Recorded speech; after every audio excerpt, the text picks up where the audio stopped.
The Rhode Island comedy scene. Ladies and gentlemen, keep that energy loud right now for Stevie Collins!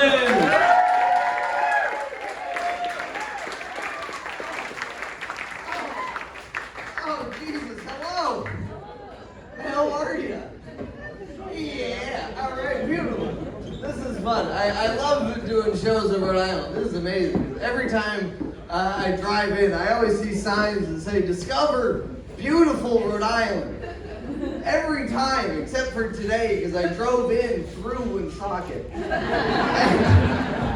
No sign, go figure. I don't know how they missed it. You can find beauty in Woonsocket. You might have to look a little bit, but it's there, I know it. They have a sign that says, "Welcome to historic Woonsocket." Just every shit city in America. Welcome to historic Chattanooga. It's always, and it's so just apt for Woonsocket. Welcome to historic Woonsocket, where time has passed. Just time and cash transactions mostly. I love people watching in Woonsocket because of all the crackheads. I'm always like, that one looks like a camel. And he looks at me like, menthols, yeah. Like, get in my car. I need more of that in my life. I work 8 hours a day, and that's enough. It's about good. Because I don't need to work more, because I know people work like 24 hours a day, wake up in their work clothes, grab a cup of coffee, and continue begging for money, and they're homeless. And here's the thing, I'm not making fun of homeless people. You can't make fun of homeless people. They say the best things. They'll just come up to you unprompted. They're like, "Chinese checkers is just communist marbles." You're a treat. That's worth like $5. You're the greatest thing I've seen all day. And it's weird. I have a real fear of being homeless. I've got the look. I'm getting close. Because I just don't know, like, how do you live? How do you flirt when you're homeless? Do you just start holding up signs and it's like, "Roses are red, violets are blue. You don't have tetanus yet. My name is Rusty." That's gotta be the best part about being homeless is the romance, huh? Done in the days of, "You want to go back to my place?" And in is the era of, "You want to go over there?" Like, what do you do? Hey, breakups are a breeze. No call, no text. All you gotta do to break up with a homeless lady is just like walk to the next off-ramp. You're fine. She's not even looking for you. She's throwing bananas and doing heroin. I'm like, you can snort it. You don't gotta. I'm such a health nut. And here's the real thing that happened. I was driving once on exit 21, and I don't always give to homeless people if I can help it. And I just wasn't in the mood, and I saw so I'm pulling off on the exit, and I was just like, I rolled my window down to blow vape smoke out of the window, and then I made eye contact with the guy, and I'm like, "Oh, no." And he comes out like, "This is gonna be bad." He just walks up to my window, and he's like, "Sir, you have an amazing smile." I'm like, "Oh, that's how you get a compliment from a stranger? Are you shitting me?" I'm like, that's a 10 right there. You earned it, buddy. Are you kidding?" And it did. It made my day. So I'm like, I'm gonna give it back to him too. I'm gonna give him a compliment, the same one. I'm like, "You got a nice smile too. You got a nice smile too." And I go to him. I'm like, "Sir, he smiled. He had 3 teeth." I'm like, "You have a nice day." I just got out of there as fast as I could. Oh, that's good. I'm happy you're here. This is fun. I am happy to be here. You guys happy COVID's over? That old mess? I am too. My mom did something really cool. She took us on a cruise. It's like a after COVID thing, and I appreciate it. I don't get to do that often, so I'm just thankful that they did it. But I never do that. I had no idea that a cruise is just a big boat.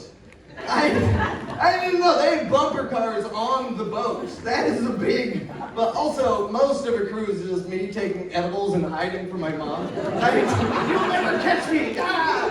I'm in high school all over again. I fall right back into who I've always been.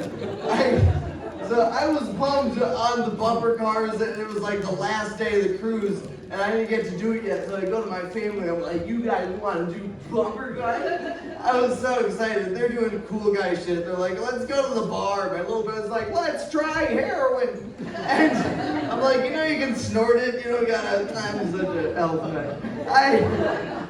So I'm like, all right, you guys enjoy your cool guy shit. I'm gonna go do bumper cars. And then I went to bumper cars alone.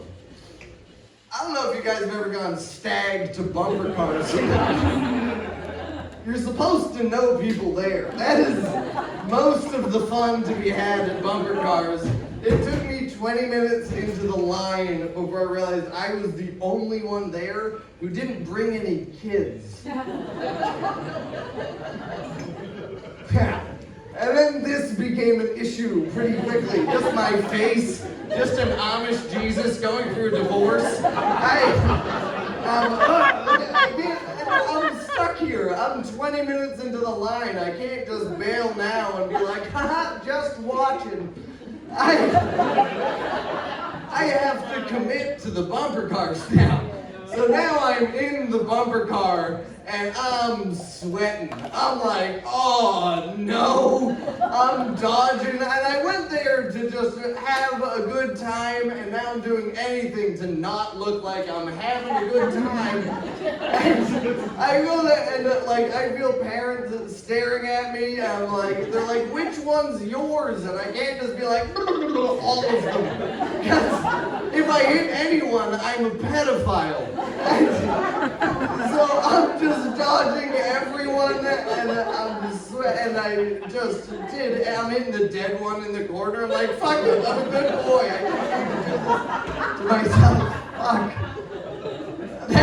That ended up being the end of my like, aren't you happy this is over? I'm like, I feel different. I don't like it at all. And then I finally get out and I go back to my family and I'm just like, fuck it, give me the heroin. I take a cold shower standing up. I don't know all their secrets. But my parents did a lot for me. They were great. They sent me to Catholic school growing up, but just to try and fix me. And I love the Catholic school. We always went to like the middle school dances, and they're always like, you gotta leave room for Jesus. You gotta leave room for Jesus. And I never liked that was the space that Jesus wanted to occupy. Between me and Kathy Stevens, who was a fox. She grew out of it. But at the time, Kathy, wow. And now just older, I drive by Catholic churches all the time, and I see gay pride flags on the outside of churches, and I think that's beautiful. That is a very grown-up thing for the church to do. That's their way of saying, we're done with boys. We're into men now.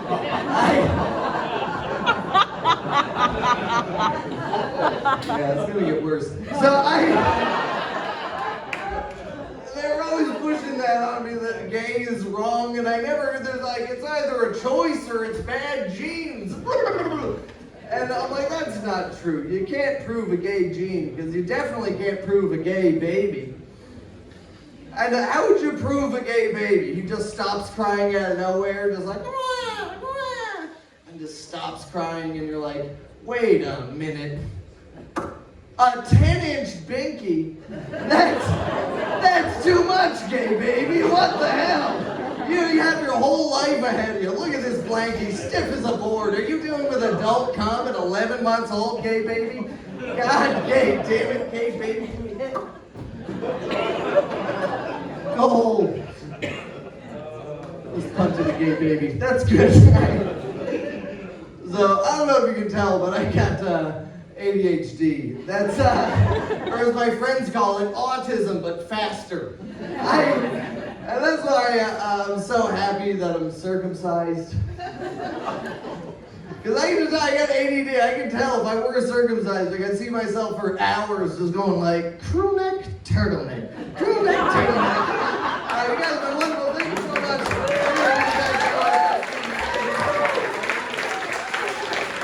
Stevie Collins, huh?